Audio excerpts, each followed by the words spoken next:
Good evening. As Emily said, I'm Joseph Salvatore, the books editor for fiction and poetry at the Brooklyn Rail, and it is my immense pleasure to be here at the Strand's Rare Book Room to celebrate with these authors the International Crime Month.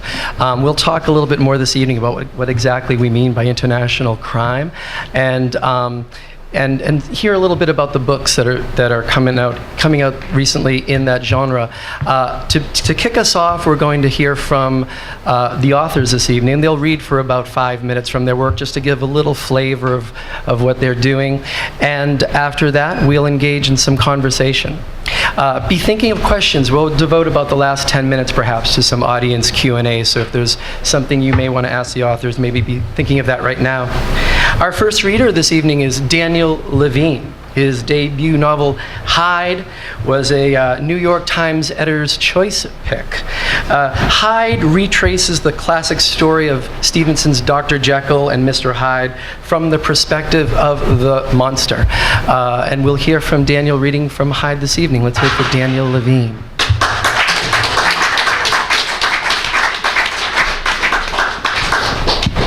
Sure.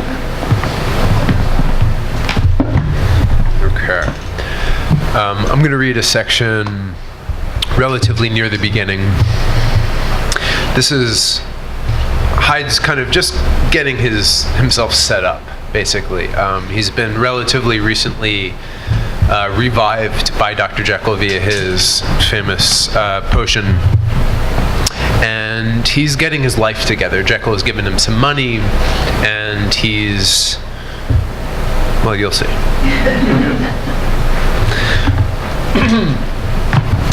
The day after my visit to Auntie Gorgon's girly shop, I dropped by the Blackhaven Banking Company and withdrew £500 from my account. I scratched a maze of ink on the signature card and accepted a green leather booklet of checks, and several days later, an obese, flame-headed agent from a Soho leasing office led me up to the old manse on Gill Road.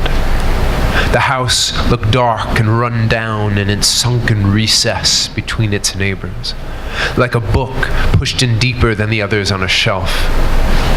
I followed the wheezing agent into the cobbled courtyard. From atop the empty fountain, a disintegrating stone angel watched me, eyes eroded, mouth open. We climbed the sagging portico steps, pushed into the entrance hall. It was cold, the floorboards carpeted in dust. A pair of ornamented doorways opened left and right into other rooms, and a staircase climbed to the upper floors.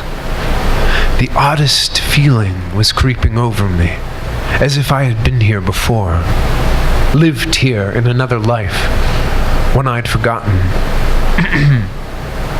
The agent was explaining how the house had been built more than 200 years ago, when rich people had fashioned Soho before moving on farther west. The rooms were dirty and smelled like mice droppings, but indeed I could make out the abandoned grandeur. The molded ceilings and plaster medallions where chandeliers had hung. On the top floor, I opened a door and a sense of recognition returned. A long garret room with scarred parquet and double veranda doors giving onto a rotting balcony. The iron parapet clung to the house 40 feet above a spinal backlane and overlooked the mad tumble of rooftops and weather vanes inked in black against the platinum sky. Exhilarated, I stood clutching the rusted rail. I was home. I signed the lease on the spot at 30 quid for the year. Workmen from a warehouse nearby carried in a score of random heirlooms to furnish the place, and I filled a Chinese wardrobe with new tailored clothes. I didn't expect to enjoy that as much as I did, ridding myself of Jekyll's dragging hand-me-downs. I posed before the huge Gothic mirror in my bedroom as the wizened tailor scuttled around me, marking me with chalk, making me into a real person before my very eyes. That first experimental jacket that he slipped up my arms and snugged around my shoulders. The yellow stitching was still exposed, and the pockets flapped, but it did not matter. In fact, it suited me, half-formed creature that I am, fish-pale, compressed, as if grown in a jar in the dark. Jekyll's fine, big body somehow contorted itself to my runtish nature, my fetal curl, but its clothes, of course, could not change. Now I had a costume of my own. I stared into my bright, haunted blue eyes and grinned, bearing 2 rows of tarnished, ground-down teeth. I ordered suits and waistcoats and 2 heavy wool greatcoats, and except for the linen, I kept the fabric black. None of Jekyll's touches of plumage for me. I wanted to slip into the world, into its slimy seams. Next, Mrs. Deeker. I still don't understand why I went to that agency to ask for a charwoman in the first place.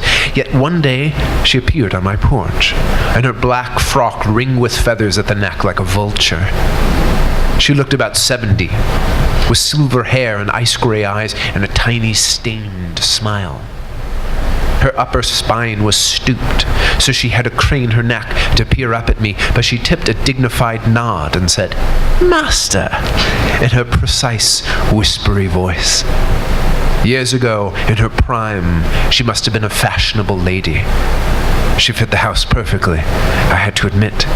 I gave her the spare room off the kitchen, and she moved in the next day. Just like that, I was a legitimate human being. I was Mr. Hyde of Gill Road, an untethered entity. In fact, I hadn't been back to the cabinet for well over a week. I realized with a jolt. It was time for Jekyll to show his face at Big House again.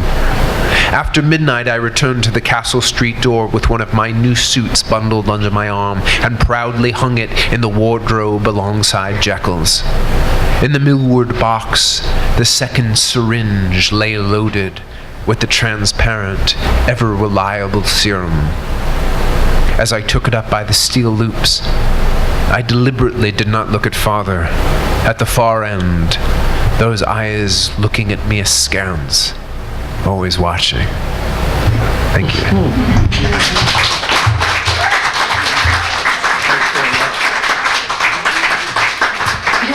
Thanks, Daniel. Our next reader is Marc Pastor. Marc visits us in celebration of his first English translation from Catalan of his award-winning book, Barcelona Shadows. He's the author of 4 novels in total and also works as a crime scene investigator in Barcelona. Let's hear it from Marc Pastor.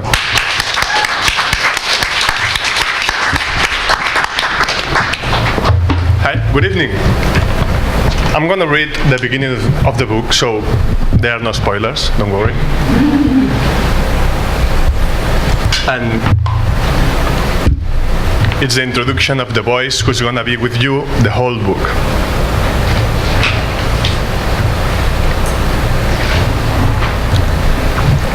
Now, I am a voice inside your skull, or the recitation of someone you love beside the bed, or a classmate who can't seem to read in his head, or a memory dredged up by a sin.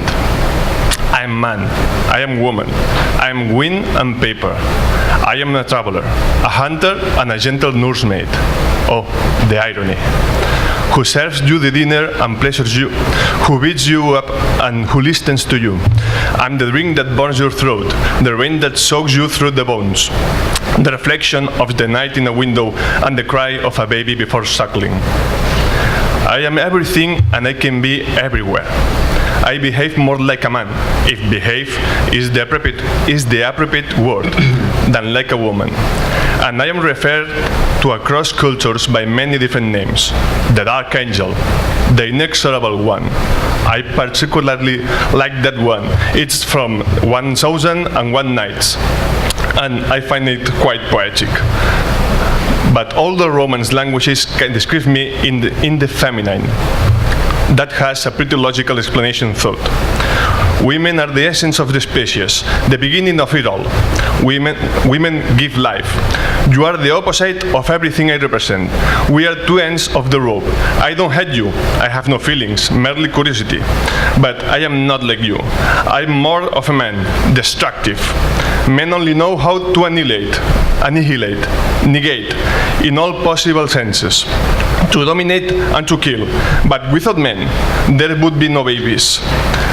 You could argue. Nonsense. Men don't give birth. They only possess the female and leave their seed in her, their destructive traits. In a way, he kills her and she sacrifices herself to create a new life. It's women who give birth and raise the children and make sure everything keeps going. That's why I wanted to explain Enriqueta Martí's story to you. Because, despite being a woman, she's different from the rest. So forget about the skulls, the dark grove, and the sights. Forget the medieval imagery of gnawed flesh and empty eye sockets, the thick fog and the groans of pain, the chains, the evil laughter, and the ghostly apparitions. I'm not the bloke with the cart filled Hyde with corpses, the supreme judge, or the hooded executioner. Even though I can be that. All that is what you are. All of you with your fantasies, fears, and nightmares. I'm not the end of the path. I am the path. But enough talk about me, which isn't worth the trouble and doesn't get us anywhere. And let's get started with the story that I've come to tell. And those who know nothing about it say that the first shovelful of dirt is always the worst. Blackmouth tenses up his body. His hairs prick up like a greyhound's. He's surrounded by the scent of damp earth, of one-age sweat, of the salt, the breeze pools of the sea. His hands are frozen on the handle, his eyes bulging, round like the moon whose light splatters the cemetery debris. The cry of an insomniac seagull frightens them. What was that? Nothing, some bird. One eye, tall and lanky, bereft of his right eye from a bullet during the tragic week, with a gap-toothed smile and ulcerous skin, digs beside Blackmouth. They hadn't been to Montjuic together looking for bodies since the summer. They've come in one-eye's carriage, which in the daytime he uses to drive meat from the slaughterhouses to sell in the city. And they've tossed the shovels over the fence before jumping over themselves.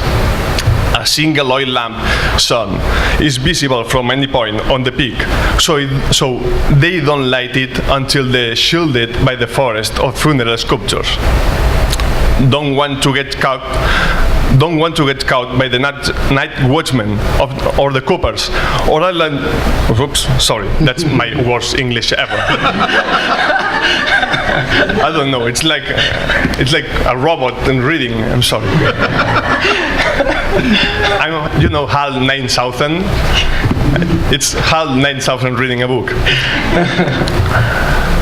Don't want to get caught by the night watchmen or the coppers, or I'll end up with the nickname No Eye. What does the doctor want these bodies anyway? What does it matter? He pays us pretty good for something he would just take from the hospital. What do you know about medicine?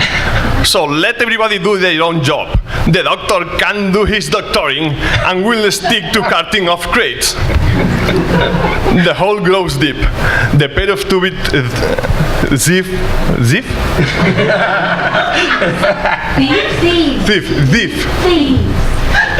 That? Dig harder and harder. They have almost reached the box. But he'll never go to the clean. He's a doctor and we are a couple of loosey crooks. Shut up, Blackmouth, and don't jinx us. You don't need to worry about him going to prison. You worry about the cops catching you and sending you to the clinic. Come on, pull out the grape juice. I'm dripping with sweet. Black Mouse pulls the wineskin from the sack and passes it to him.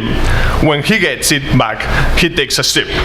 Experience rules, and his partner had certainly had more whippings over the years. In the end, Black Mouse is just a lad, a chick fresh from its shell, abandoned by his father, mother, and God.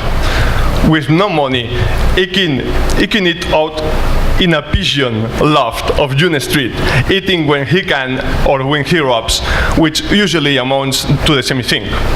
The only company he has is an all-blind chap in his building who gives guitar lessons to children and makes ointments and pomades for adults, which he assures cure all type of ailments, even though he's been blind and crazy for years.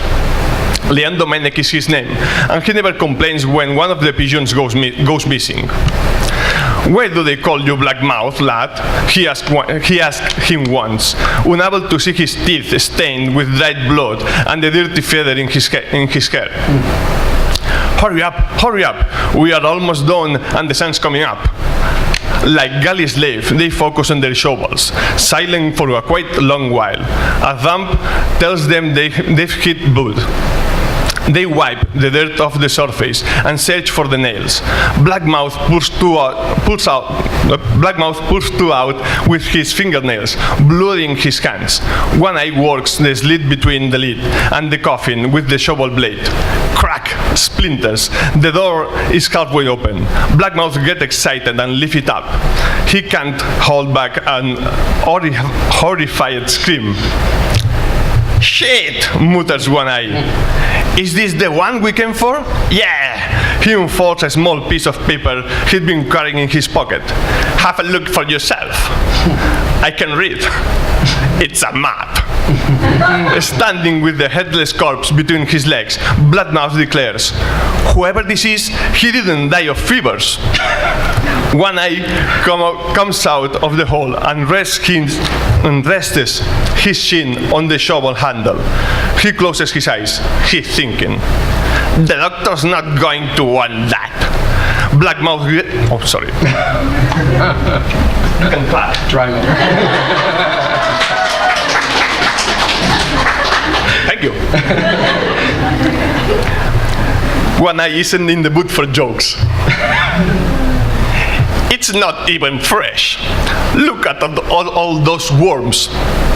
He brings the oil lamp closer to Blackmouth, who discovers that the worms are crawling up his hands and falling onto his trousers.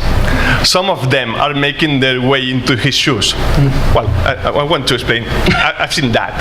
That's true. Yeah. Really? So the worms. Yeah, the worms used to jam. It's something nobody knows. You know, if you are close to a corpse, maybe a worm can jam to you. That happened to me a month ago. Oh, it's not funny. He looks inside the corpse's neck and finds more life there than. Well, he looks inside the corpse's neck and finds more life there than he was expecting. He searches through the entire coffin for the head. Is it a man or a woman? You're not thinking about keeping it. If I clean her off good, it's a man. Oh, forget it then. I'm no proof. Silence. The seagull approaches them and looks them up and down. It seems to be saying, if you blokes aren't interested, I won't turn my nose up at it. Maybe the lady will want it. Blackmouth turns around, frightened. From inside the tomb, on his knees, the image of One Eye with the shovel and the oil lamp up there, talking about her, Enriqueta, makes his blood run cold. The lady? Screw up all your courage and let's get it out of here. With the decapitated cadaver inside the sack, they walk to the fence. The hole remains open, with the struggle inside, nibbling on the remains. I don't like the lady, Blackmouth finally dares to say. Don't start getting that on me, lad. I don't like her. You know what they say about her. One eye turns his head to look at him. Poor lad. Once there in the carriage, he gives him the brass crucifix they took from the corpse pocket. If you had garlic for supper, then you've got nothing to be afraid of. And he burst out laughing. Thank you.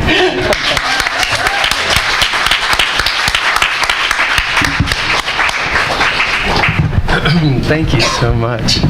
I think your reading brings me to my first question, which, in celebration of International Crime Month, I thought we could try to parse out that phrase a little bit. When I think of international crime fiction, I think, well, what does that mean? And I'd love to hear from these current practitioners, the creme de la crime, if you will. When we think of international crime fiction, are we talking about fiction that is about international crime, or are we talking about crime fiction that has an international flavor? And if so, does that mean the settings are international, the characters are international, the authors are international? If so, perhaps the most provocative question, international to whom? So what comes to mind, and what do you think of when we talk about international crime fiction? I think people murder the same everywhere. I think it's international because people behave the same way everywhere. You said murder? Yes, murder, Okay, murder. yes. Yeah. People kills the same way everywhere. Right. Indeed. Yes. But I haven't seen any murder here in the U.S. yet. But yet. I hope I won't see anyone. But really, I think people behave the same way everywhere. So. A murderer in Barcelona behaves the same that a murderer in Madagascar or a murderer in New York or whatever, because people is people. It seems obvious, but there's no difference, I think. Maybe there are social difference, cultural difference, different background. Yes. But people behave the same from the Neanderthals.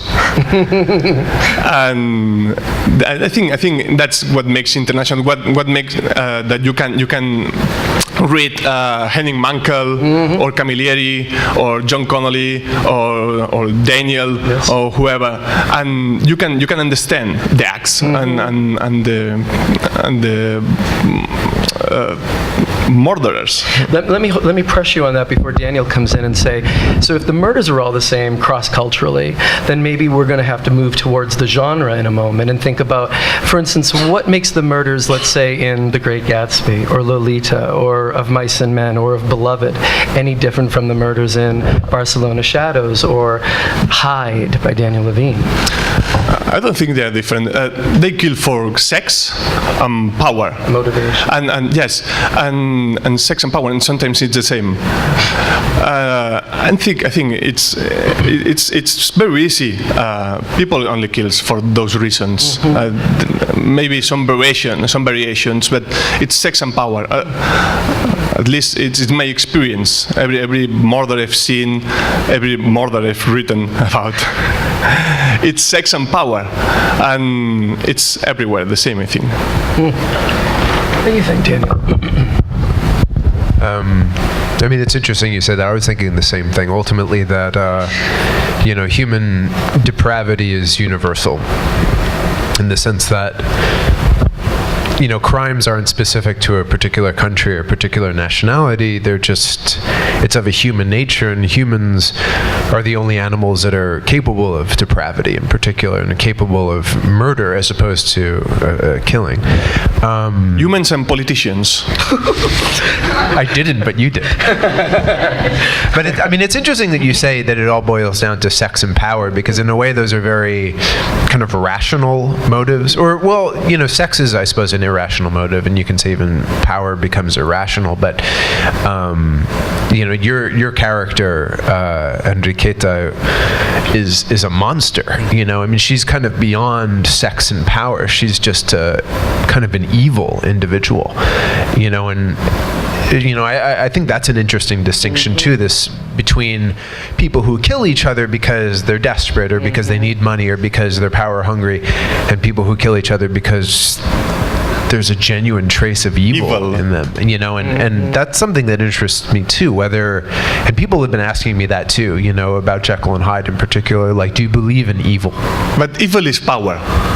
I think when you say that she kills because she's evil, she wanted power. She wanted to be someone else. She wanted to be on the height. Could she not have become a politician? She would. She would have eaten a politician, maybe. No, I think she wanted to be in the height side of society. And well, she wants power, but there are other characters in your novel who are the politicians, who are the corrupt police force, who want power, and they're most certainly not willing to do what Enriqueta does, which is not only kill children, but then kind of boil down their body parts for consumption and for to make like pomade and products out of them, which is just horrifying. That's the Catalan way, yes. But like there's this quality that is beyond the ability to kill somebody. I think probably all of us have had maybe in extreme circumstances the ability to maybe kill somebody, but to do so either with relish or with the ability to kind of dispose of the body or use the body in the way that your characters use the body, or I guess some of the characters in my book, in a way, like there's a quality of depravity and monstrousness that goes beyond merely the human desire to be respected and to be powerful. That gets away a little bit from the international question. No. We're trying. Yeah. When I was writing the book, I couldn't imagine how she could think. It was like, oh, she's a murderer from the beginnings of the 20th century. Why does she do? What does she act like she acts? How a female psychopath behave, and I couldn't get inside her head. And it was about 2006, and I was working in Barcelona, and we had a case of another female psychopath.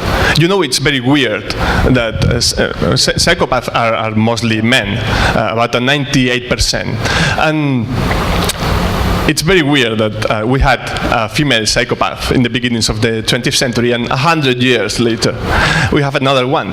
And we were investigating her because she committed about 11 homicides and tentative in 2 months.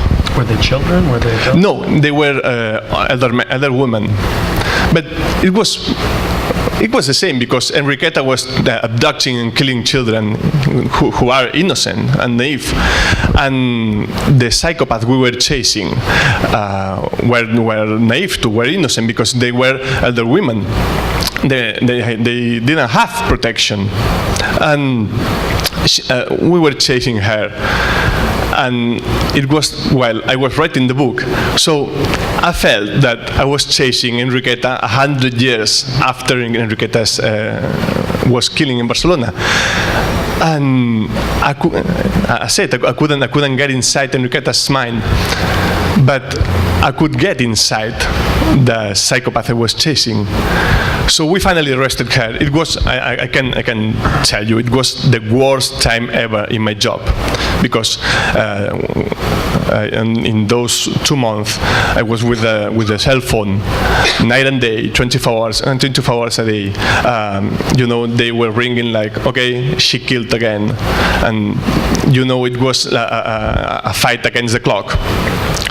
And we finally arrested her, and I could watch her at her eyes, and I could talk to her. She didn't talk, but I could talk to her and watch her behavior. I could watch her walking. I remember, it's been 8 years, but I remember her walking like Hannibal Lecter. You've seen The Silence of the Lambs. Do you remember Hannibal Lecter, standing so proud? She was like that. And she was evil. I remember, he was evil. And everybody who knew her said, oh, she's not kind, but she's not a bad person. She's great, She makes the best omelets in the neighborhood. She worked in a bar, in a restaurant, and she cooked omelets for the policemen. She was working in a restaurant close to a police station, and I saw her, and I saw Enriqueta, I saw my murderer. And I could describe Enriqueta because I knew the psychopath that lived in Barcelona 100 years after that, because she was behaving the same. And that answers your first question, about the international crime. It's not only international. It's through time. Yeah. People kill the same. Now, 100 years ago, it's like Jekyll and Hyde. It's the same. And we haven't changed. We think we have changed. We think we're special. Oh, we're 21st century men and women. We have internet. We're animals. We're animals. Well, speaking of that animal side to us, the id, if you will, the way you were describing searching for Enriqueta's character through, in my research for tonight's panel, I realized that there's not much about her. She didn't talk too much, Enriqueta Martí, in the investigations, and she died about a year after, and it was never a full court case, and the information was fairly buried. So you had to sort of imagine your way into it. And when I think about moving from international to crime fiction, I'm thinking about that tension between plot and character, that tension that sort of existed within Jekyll and Hyde. And so too with you, Daniel, there is so little interiority for Hyde in the original Stevenson. As with Marc, you had very little to go on to imagine the interior of this character. Could you talk a little bit about the creation of Hyde? He becomes a much more sympathetic character in your novel. Yeah, I mean, I think in a way a lot of his interiority comes from, there are a lot of gaps in the original, and probably in the records of Enriqueta. And so what you have to go on, you have these tiny little pieces, and you basically have to kind of fill in the connection between them. And so, with Hyde, what I had was these very biased third person's accounts of his evil, and we're told that he's evil, and that word is used repeatedly. And yet, well, we don't see very much of what he does. I mean, so what we see is he kills one person, and then everyone else says that he's very bad. But what I noticed in returning to the original was mainly the degree to which Jekyll is trying to convince us of Hyde's evilness, and the degree to which all of Jekyll's associates are trying to convince us. There's a strong effort to cast Hyde in the villainous light, and to cast Jekyll in the light of kind of, if not the hero certainly, but the kind of the victim, or Hyde's that he's manipulated by Hyde, or that he's weaker than Hyde, and Hyde is kind of his stronger self.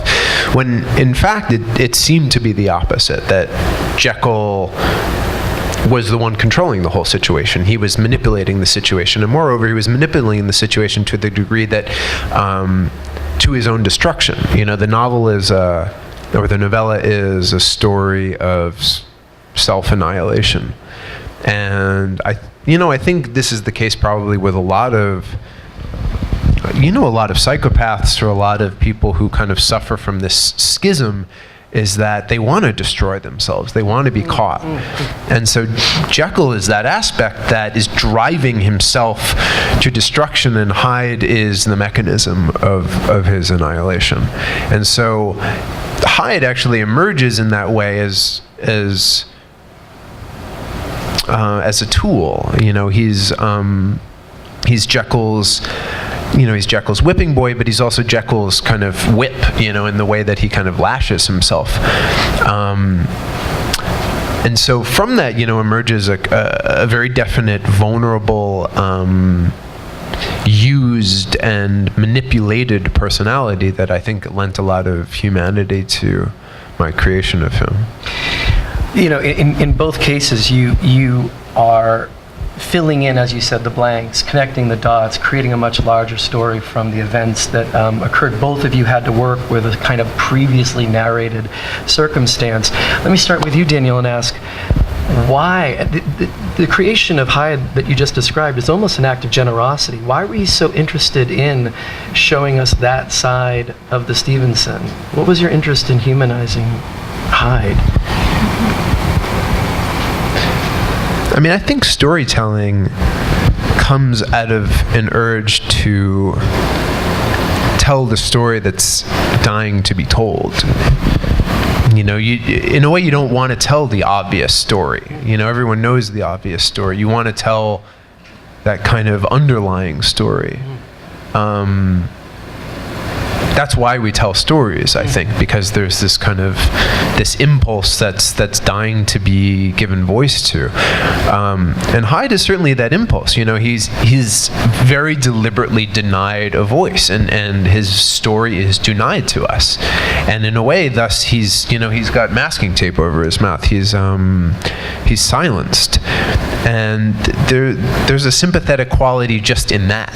You know, in anyone, it can be a total monster who is denied the opportunity to speak. I mean, that's how our whole criminal kind of justice process is designed around giving just the most evil, the most, you know, criminal the opportunity to speak. And so even on that level, I think he's earned it. But again, it was you know,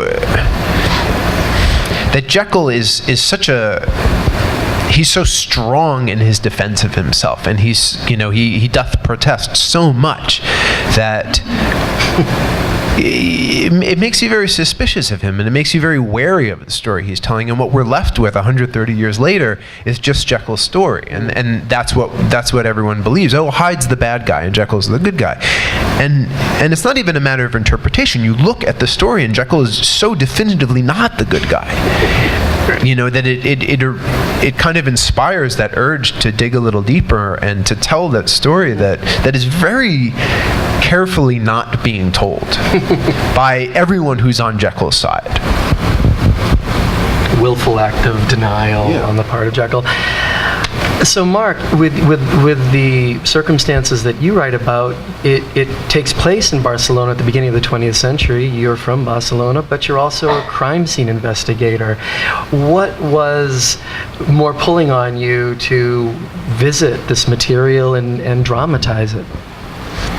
I studied criminology long ago, and I wanted to write something about that criminology. About criminology, I wanted to write about something about Lombroso and the positivism and all the stuff that I'm sure it appears on Hyde too. And I wanted to write something gothic, not CSI. You know, I didn't want to write about another Grissom or Horatio. You know, because I don't like them. No, I cannot. Fair enough. You know, when we work, we don't go to a victim and tell him, "Show the murder, told you." Nobody does that. So I wanted to create something real, but gothic. And I had to go to the beginnings of the 20th century, and it was kind of Victorian Mediterranean city, you know. And I wanted to write a Western too. I wanted to write about a police detective who behaved like a cowboy. And you cannot write that today. You could have wrote that in the late 70s, you know, Dirty Harry. Right. But today it's so fake. It doesn't work. It's Horatio or all those characters. It's a cliche that doesn't work because it's a teamwork today.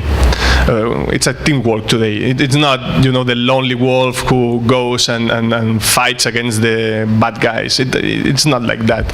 I don't know in US. I don't know how it works, but surely it's not that in Barcelona.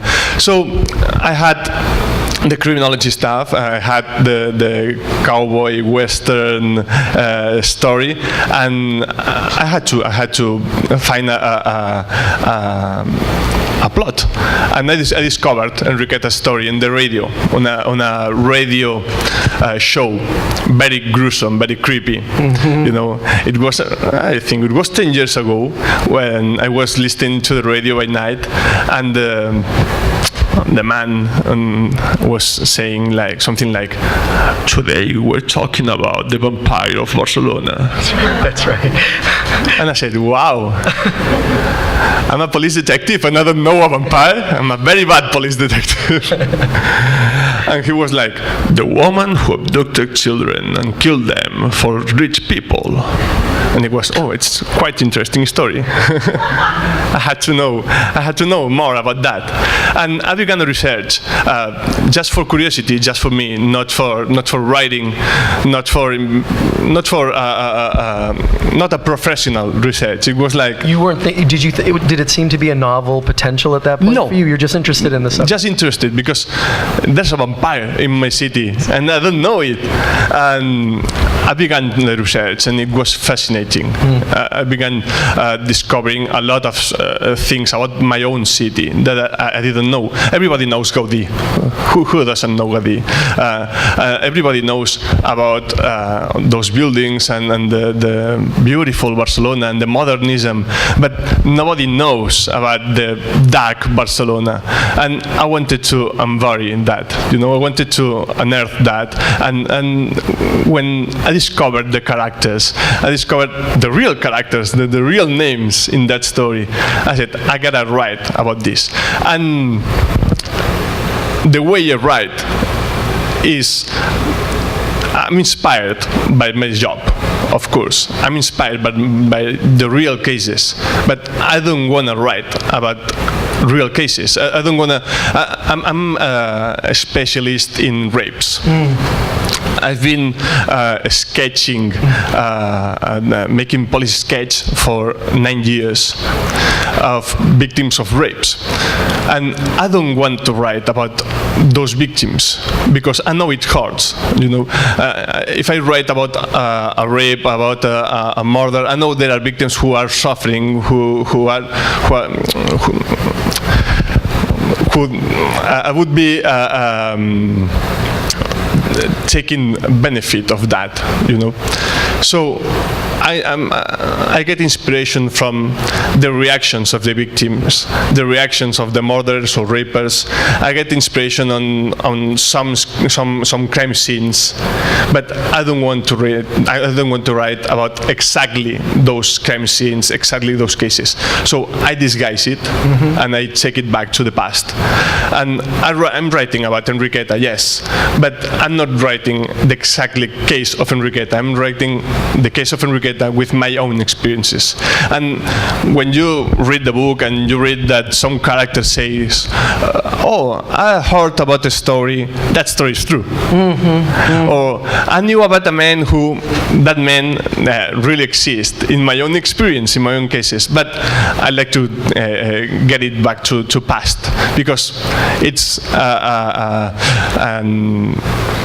a moral gap. Right.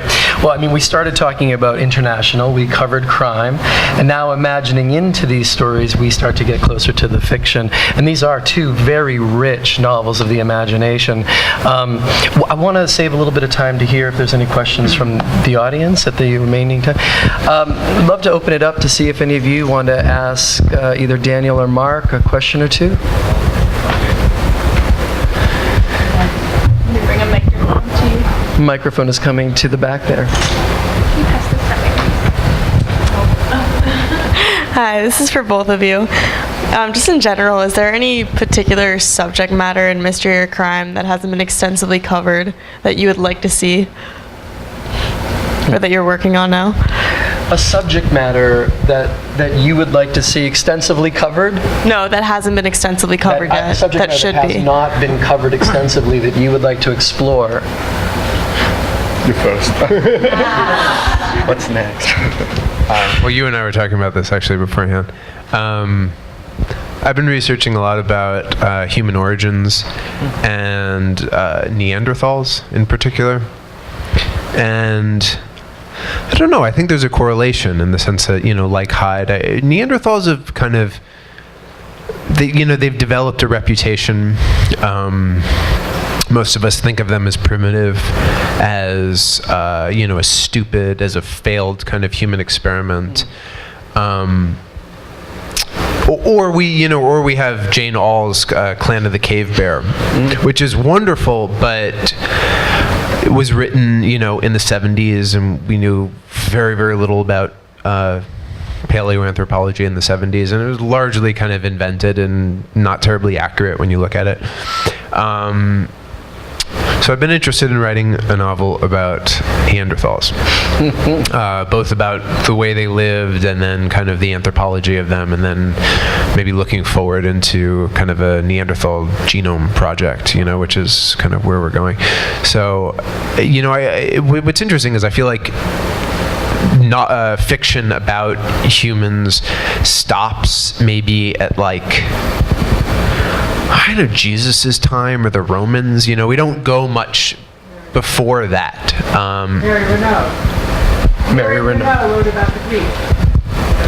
Right.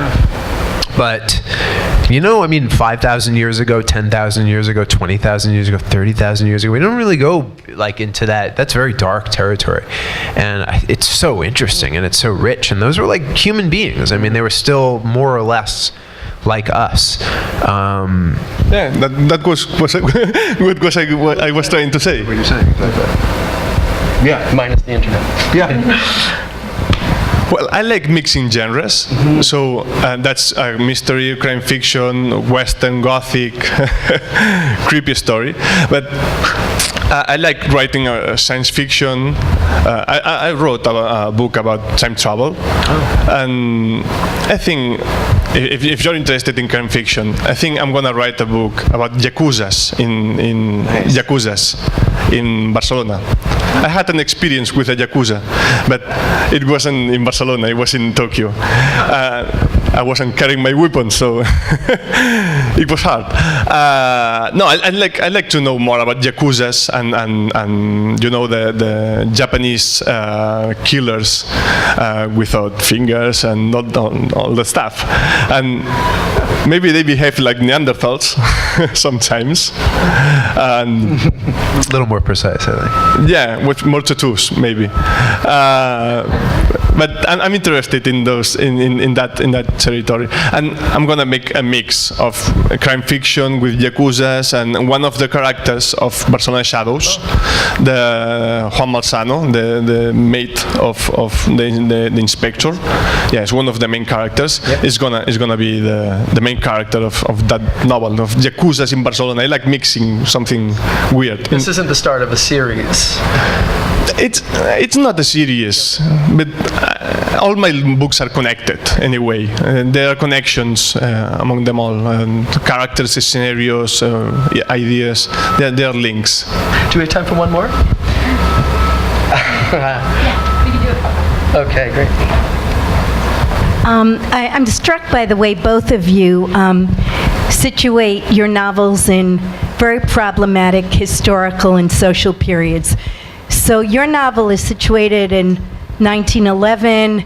You have this tragic week in Barcelona in 1909 that's alluded to in the first page of the novel, when there were these massive workers' strikes. The anarchist movement is very strong at that time. It's a two-tier society.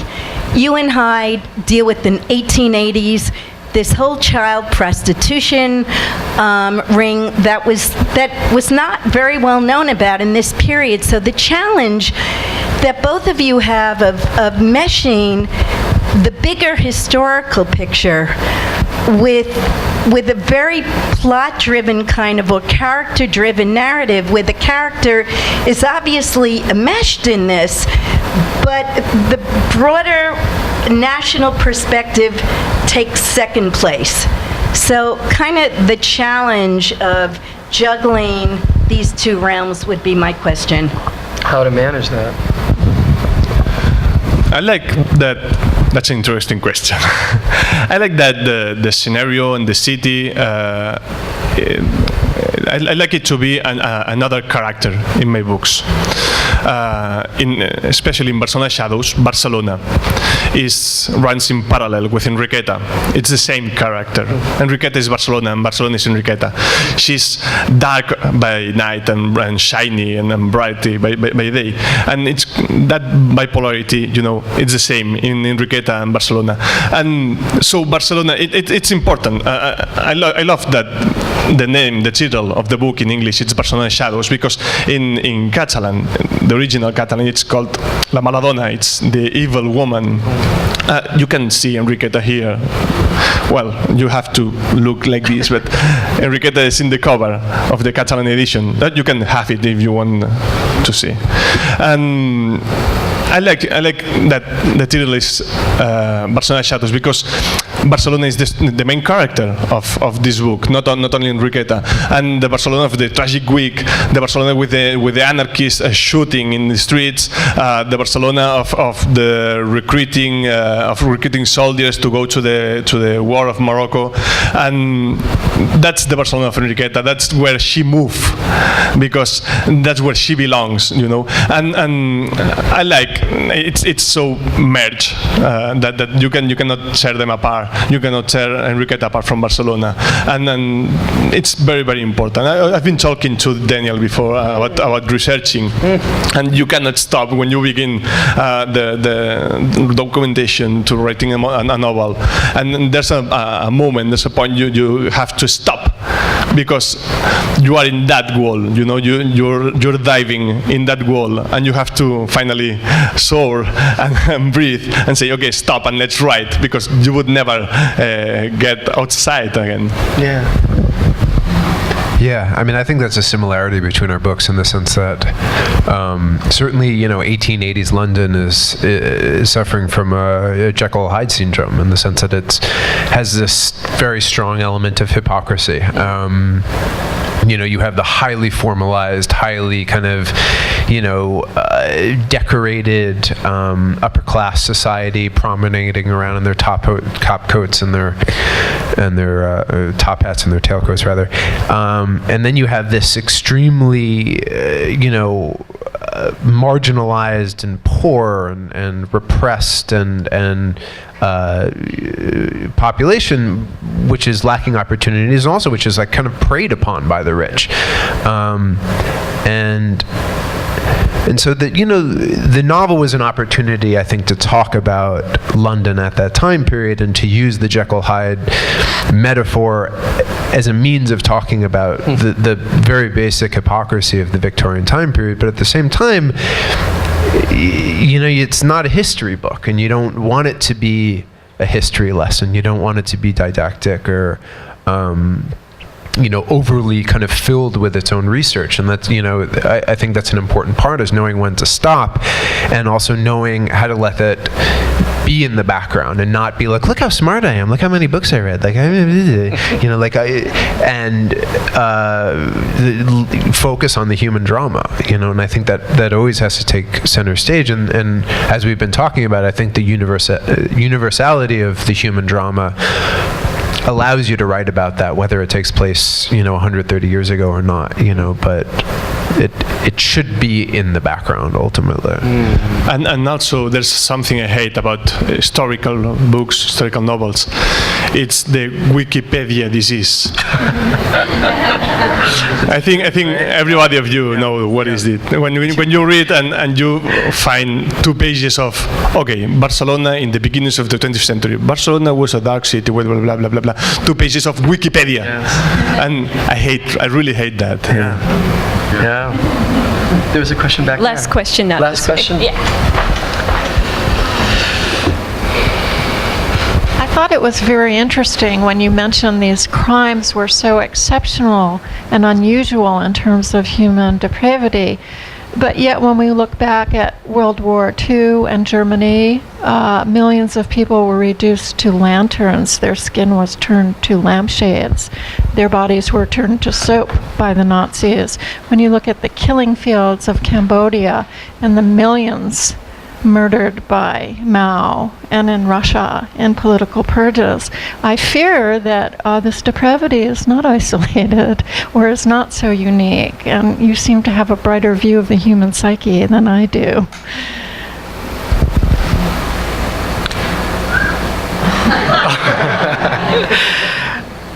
I wrote a book about World War II, about a concentration camp. I wrote a book in that happens in Mauthausen, in the concentration camp, with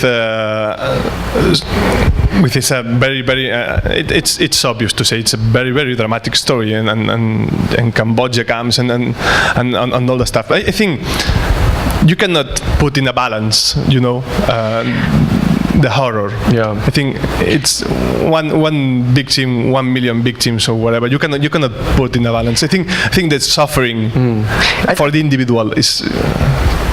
It also strikes me that one of the features of crime fiction is that it often comes out of, you talked about the Victorian period, the rise of the middle class, the industrial city. It's often a city-based story. And we find that the characters are at odds in a society where evil versus the criminal mind, whether there is a sort of injustice that's done, a moral injustice or a social injustice. And so a lot of the crime stories that are written are about individual crimes in a smaller setting than, say, a war. The city becomes the setting. And I think you both have narrated city crime dramas in exceptional ways, and I very much want to thank you for being here tonight. You're welcome.